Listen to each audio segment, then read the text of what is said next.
हम लोग पढ़ेंगे बहुत ही important topic biotechnology and principle of biotechnology. आइए देखते हैं बायोटेक्नोलॉजी क्या है। बायो का मतलब होता है कोई भी बात या कोई भी चीज जो कि लिविंग ऑर्गेनिज्म से रिलेटेड हो उसे हम बायो कहते हैं। यानी anything related to the living organism is called bio.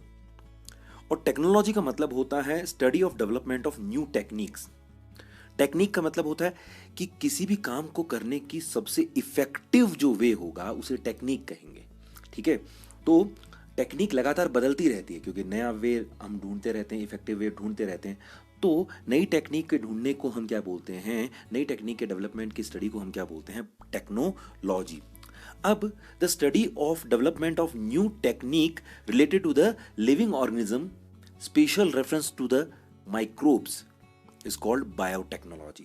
यानी कि हमने क्या किया, नई नई टेक्निक की स्टडी की, उसके डेवलपमेंट की स्टडी की। किससे रिलेटेड थी वो टेक्निक? लिविंग ऑर्गेनिज्म से रिलेटेड थी, स्पेशली माइक्रोब से। ठीक है, तो ये क्या हुआ, बायोटेक्नोलॉजी की सिंपल जो है डेफिनेशन है बायो से और टेक्नोलॉजी से। अब आता है टाइप्स ऑफ बायोटेक्नोलॉजी। बायोटेक्नोलॉजी के दो टाइप हैं, एक है एंशियंट बायोटेक्नोलॉजी या ओल्ड बायोटेक्नोलॉजी और दूसरी है मॉडर्न बायोटेक्नोलॉजी। एंशियंट बायोटेक्नोलॉजी जो थी वो किस पे बेस करती थी? Natural capacity of organism. Microbes या ऑर्गेनिज्म की नेचुरल कैपेसिटी पे डिपेंड करती थी। माइक्रोब्स अपनी नेचुरल कैपेसिटी से जो भी बना देते, जो प्रोडक्ट बना देते थे, बायो प्रोडक्ट बना देते थे, उसको यूज करती थी या उसे बनाती थी। ठीक है, जैसे एग्जांपल ले लीजिए, मिल्क से मिल्क प्रोडक्ट, दूध, दही, घी, मक्खन, पनीर, ये जितना सब बनता था वो सब किस में आता है? वो एंशियंट बायोटेक्नोलॉजी में आता है। यहां पर कौन सा बैक्टीरिया यूज होता था? माइकोबैक्टीरियम या बेसिलस thuringiensis? कौन सा बैक्टीरिया था? आपने पढ़ रखा है लेसन नंबर 10 के अंदर, LAB, लैक्टिक एसिड बैक्टीरिया, जिसे लैक्टोबैसिलस भी कहते हैं। फिर फ्रूट जूस को अल्कोहल ड्रिंक में बदलने वाला। ठीक है, यहां पर भी कौन काम आता है? फिर से लेसन नंबर 10 में जाएंगे तो आपको पता चलेगा कि कौन था, सैकेरोमाइसिस सेरिवाइसी। इसे ब्रेवस यीस्ट भी कहा जाता है। फिर बैक्टीरिया से एंटीबायोटिक भी बनती है। कौन सा बैक्टीरिया? बहुत सारे बैक्टीरिया हैं, स्ट्रेप्टोमाइसिस वगैरह जो हैं, इनसे बनती है। क्लियर है? तो ये क्या है? एंशियंट बायोटेक्नोलॉजी है। ठीक है जी। अब आता है मॉडर्न बायोटेक्नोलॉजी। ये किस पे बेस करती है? Modified capacity of organism. यानी आपने बैक्टीरिया या ऑर्गेनिज्म की कैपेसिटी को मॉडिफाई कर दिया, पहले उसमें वो कैपेसिटी नहीं थी, आपने उसमें डाल दी। जैसे कि यूमुलिन, यानी यूमुलिन मतलब human insulin formation by E coli bacteria, Escherichia coli से हमने ह्यूमन इंसुलिन बनवा लिया। या BT toxin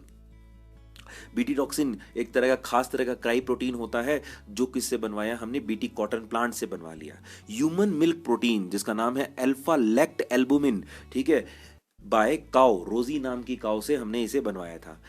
alpha 1 antitrypsin emphysema के इलाज के लिए होता है, ये भी हमने इसके थ्रू बनवा लिया। हेपेटाइटिस वैक्सीन बाय यीस्ट कभी हेपेटाइटिस की वैक्सीन नहीं बनाती थी, लेकिन हमने उसके अंदर ये कैपेसिटी पैदा कर दी, हमने उसकी कैपेसिटी को मॉडिफाइड कर दिया।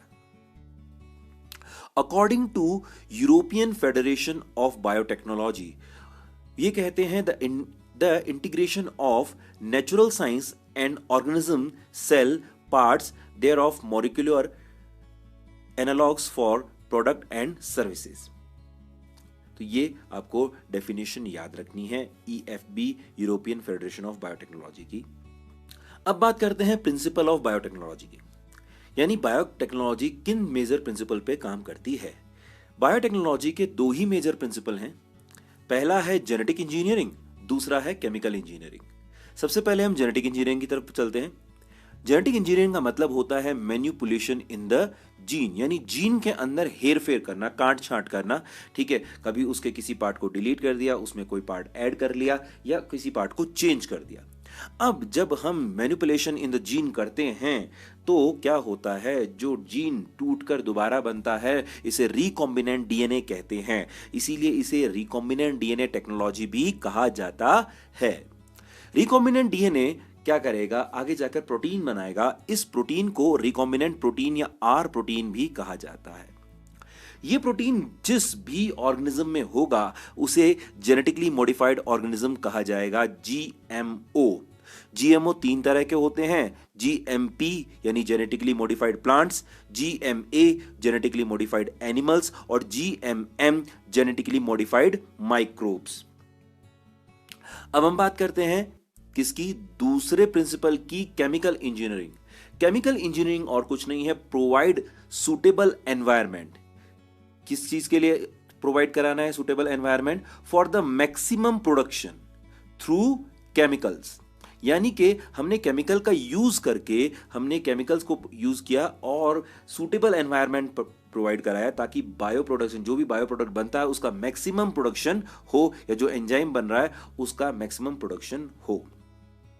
तो ये क्या है, केमिकल इंजीनियरिंग। इन दोनों को मिलाने से क्या बन जाती है, जेनेटिक इंजीनियरिंग और केमिकल इंजीनियरिंग को मिलाने से क्या बनते हैं, प्रिंसिपल ऑफ बायोटेक्नोलॉजी या बायोटेक्नोलॉजी बन जाती है। Okay, manipulation in the gene और डीएनए, यानी क्या होता है ये मैनिपुलेशन इन द जीन और डीएनए? होता है ब्रेकिंग एंड रीजॉइन, उनको पहले तोड़ना फिर वापस से उन्हें जोड़ देना। अब इसे रिकॉम्बिनेंट डीएनए टेक्नोलॉजी भी कहा जाता है। इसके लिए हमें सबसे पहले क्या करना होता है, इसके 3 स्टेप होते हैं। इसमें सबसे पहले आइडेंटिफिकेशन ऑफ डिजायर्ड जीन, हमें कौन सा जीन चाहिए, कौन सा डीएनए चाहिए, ठीक है, उसे आइडेंटिफाई करना होता है। ठीक है, इसके बाद में उसे इंट्रोड्यूस कराना पड़ता है किसमें, होस्ट सेल के अंदर। ठीक है, उसे होस्ट सेल में इंट्रोड्यूस करना पड़ता है, डालना पड़ता है अंदर, और उसके बाद में maintenance of the host cell. ठीक है, होस्ट सेल का मेंटेनेंस भी करना पड़ता है ताकि उसमें लगातार वो जीन अपना बायो प्रोडक्ट बनाता रहे। तो ये 3 बेसिक हैं। आपने पहले क्या किया, उसे ढूंढा, उस जीन को ढूंढा, फिर उसे पर्टिकुलर होस्ट सेल के अंदर इंट्रोड्यूस कराया, और फिर बाद में ये श्योर किया कि वो उसी होस्ट सेल के अंदर रहे और अपना बायो प्रोडक्ट बनाए। Father of genetic engineering Paul Berg को कहते हैं और उन्हें 1980 में नोबेल प्राइज मिला। That's all basic for biotechnology and principle of biotechnology. कोई भी प्रॉब्लम या डाउट होने पर मुझे यहां कांटेक्ट करें। Till then keep your body strong, mind strong and study strong.